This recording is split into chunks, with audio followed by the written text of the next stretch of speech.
You are looking at the 2017 Shelby GT350R, kind of. I'll explain what I mean in a second because it's a weird situation with this thing. But first and foremost, I just put my entire life savings into buying this car. If you're like, didn't you just do that 7 months ago with a Maserati Gran Turismo? Yes, and I ended up trading that car in for this one.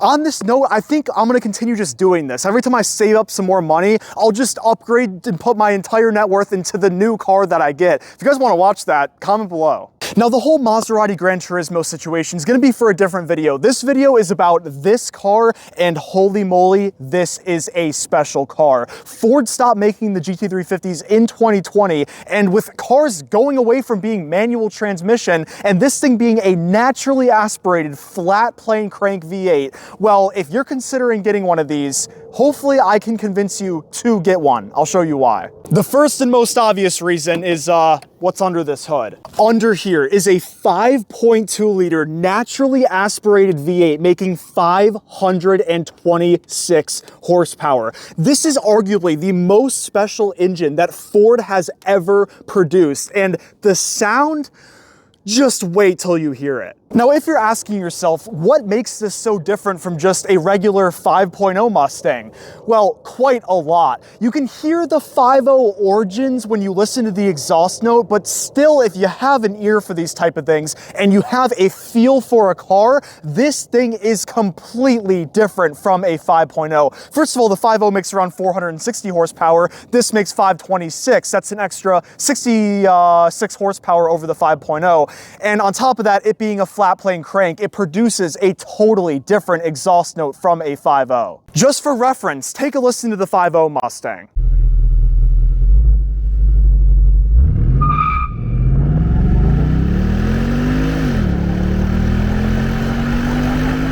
And now, take a listen to what a flat plane crank sounds like from Ford.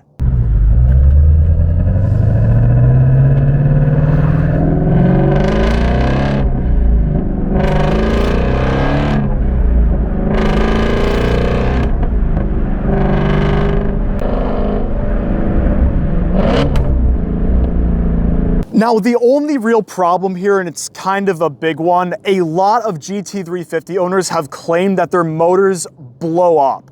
I'm not really planning on doing a whole lot of modifications to this just yet. Mind you, there are already quite a few modifications done to this thing already. I'll show you that in a second. But this is a pretty low mileage one, and I got a warranty for an extra $2,000 for 48,000 miles, so I'm not too concerned about anything going wrong with this motor. Now, the other problem that these motors have are oil consumption issues. People say if you drive these hard, every around 500 to 1,000 miles, this will consume an entire quart of oil. So you have to keep checking your dipstick to make sure you're driving this thing on sufficient levels of oil, otherwise bad things are gonna happen. Now, the 526 horsepower that this flat plane crank V8 makes allows this to do the 0 to 60 in the high 3s. But the best part about this engine is because it's a flat plane crank, it is an ultra high revving V8. This thing has a redline of 8,250 RPM, which really adds to how special this car is. Now, the other thing that makes the GT350 so special and stand out from 5.0s are the design. Pretty subtle touches, but anyone that knows Mustangs knows when they're looking at a Shelby. First and foremost, you get these little tower things, if that's what you want to call them, in your grille, upper and lower, and it really adds a lot of flair to the front end. Most GT350s also have racing stripes down the entire car. That is a $500 option, but most of the owners do opt for this stripe. Also, in the front of the Shelby, you're gonna have a front splitter that has Shelby going across here. That looks very, very nice. And you're gonna have a Shelby badge, which says GT350 right under the badge. That's a pretty telltale sign you're looking at a GT350 as well. The only problem is a lot of 5.0 Mustang owners will put a Coyote badge in the exact same spot. So honestly, what I would look for is this front splitter and these little things in the grille right here. By the way, if you know what these are called, can you put that in the comments? Now, remember at the beginning of this video when I said this is a GT350R? Let's jump to the chase on that. This car either is an R, I'll explain why in a second. First of all, the Carfax VIN says it's a GT350R, and the window sticker has a little R on it. I'll show you that in a second.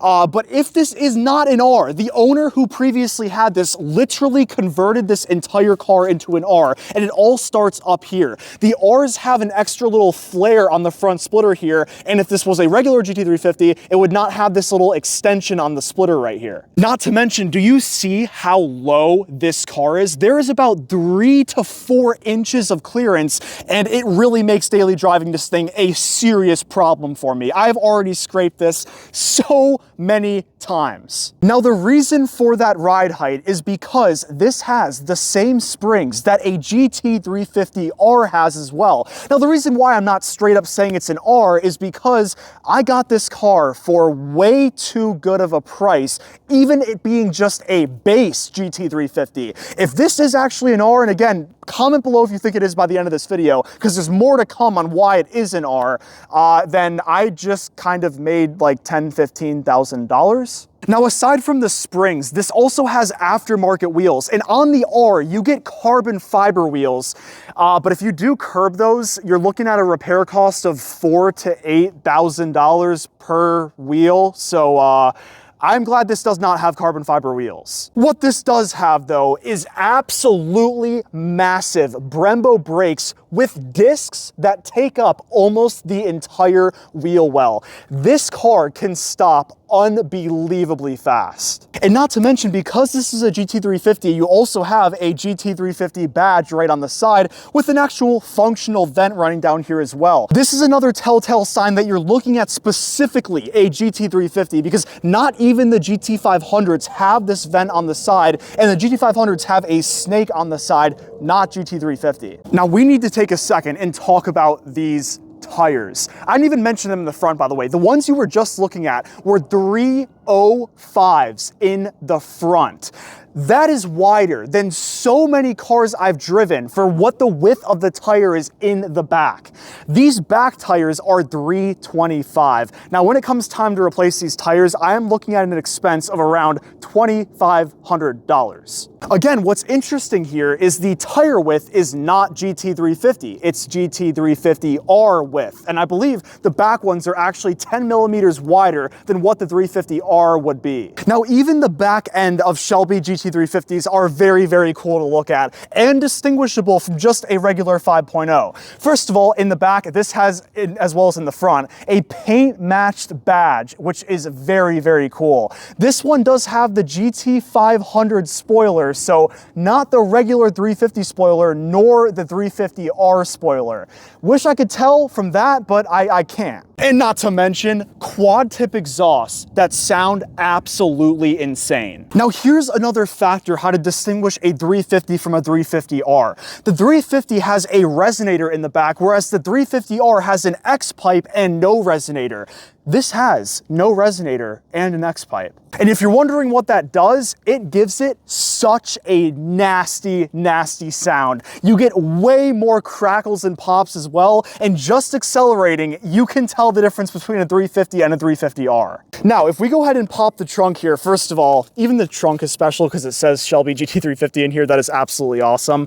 Here's the window sticker. First of all, this R, weird. You'd think that's reserved, but you don't see that on other GT350 window stickers, so strange. But to point out some of the options here, the notable ones are the triple yellow option, which is an additional $500 if you want this color. This has the over-the-top racing stripe, $475, the electronics package, which gives it a much wider screen, and that's really the reason why you choose that package. And it also has a black painted roof, which looks really nice on this car. So here is the side angle of my new Shelby GT350. I will say the side angle is honestly not that great looking. I only say that, well, first of all, Mustangs look very nice, but it's not that distinguishable from like a Mustang EcoBoost. The only thing you can even see that makes it different from an EcoBoost is the big spoiler, the 350 badge, and the vent on the side. Most other people wouldn't really know that this is a GT350 over a Mustang EcoBoost. And also inside of here, there is a few reasons why this is not a GT350R.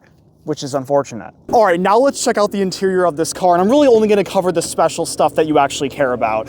First of all, no change on the door panel. On the door sill though, only GT350s and 500s have Ford Performance written out, a telltale sign you're looking at a special Mustang. This has the Recaro bucket seats. Amazing choice if you're getting a GT350, but by the way, you get no auto option for powered seats. You have no heated seats, no cooled seats. You sacrifice all of that to make this a little extra tracky and save weight. But I'd highly recommend that if you're getting a GT350. Also, you're gonna have the Shelby badge right on the floor mats there, and when you hop inside of your Shelby GT350, it is an absolute honor to own this car. You have a full Alcantara steering wheel. This has a black center marker. Again, weird. Ours have a red center marker. I don't understand what I'm dealing with here. Ours also have an R on the GT350 badge right there. Unless they started doing that after 2017, I still have a little bit more research to do on this car, but if any of you guys do know about these cars, please comment below. Now, the best part about this car is looking at the RPM gauge. Look at that 8,250 RPM red line. I think we should give it a few revs. What do you say? I know you're saying yes right now. Take a listen to this. Exhaust mode open, or valves open, and listen to this.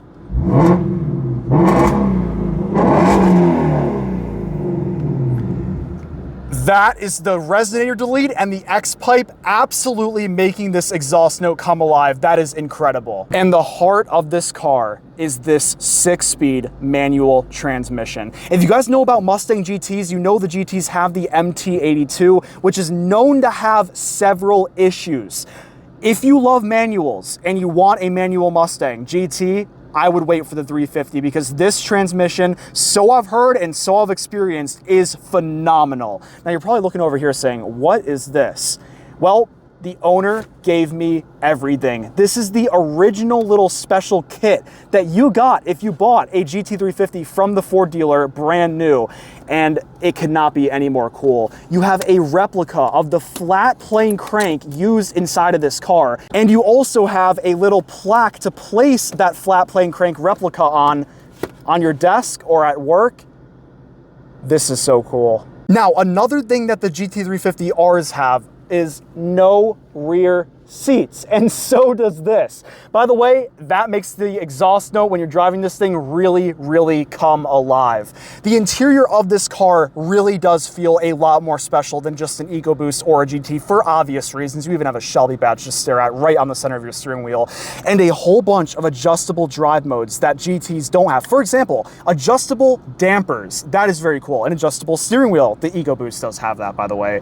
You have launch control and active exhaust valves. If you want to change all of it at once, you can use this little mode selector right here to switch between normal, sport, weather, track, and drag strip mode. Not to mention, if you use these little buttons right here on your steering wheel, you can jump into track apps and actually see your G-force meter and time yourself 0 to 60, 0 to 100 quarter mile, and etc. Now, if you jump into driver assist, this does have hill start assist, which is very nice if you're learning manual. And by the way, I actually bought this car to pretty much learn manual. I've driven manuals, I've never owned one though, and I'm gonna really learn with this car. I'll make videos on the progress of that. Now, like I said, I got this car for $52,000, a deal that seems a bit too good to be true, especially considering that this only had 7,500 miles when I picked this thing up. Here's a red flag. Look at this Carfax report. On here, it had the brake discs replaced at 800 miles. If this guy was tracking this car before the engine break-in period, that is not a good sign for me owning this thing. But I did buy a 48,000 mile 4-year warranty with this car, so brings me a little bit of comfort. But seriously, one owner, 16 service history records, 7,500 miles for $52,000 with a 48,000 mile warranty, I could not be happier. Not to mention, this thing is basically an R. Please comment below. Again, with the Carfax report, with the window sticker and all the modifications, it tells me it's an R, but also a few things tell me it's not an R. No way a dealership would be stupid enough to sell me a R for $52,000. Other than that, I'll make more videos on this car to cover any details that I may have missed in this video, but I appreciate all of you guys for watching. Thank you for following this journey. I think this is gonna be an ongoing series. I'm just gonna keep spending my life savings on cars till I get a Bugatti or something. If you guys wanna see that, drop a like, support the videos. I am here for it to entertain you guys in any way you wanna see, but man, this thing is an honor to own and drive. Appreciate you all, and see you in the next one. Peace.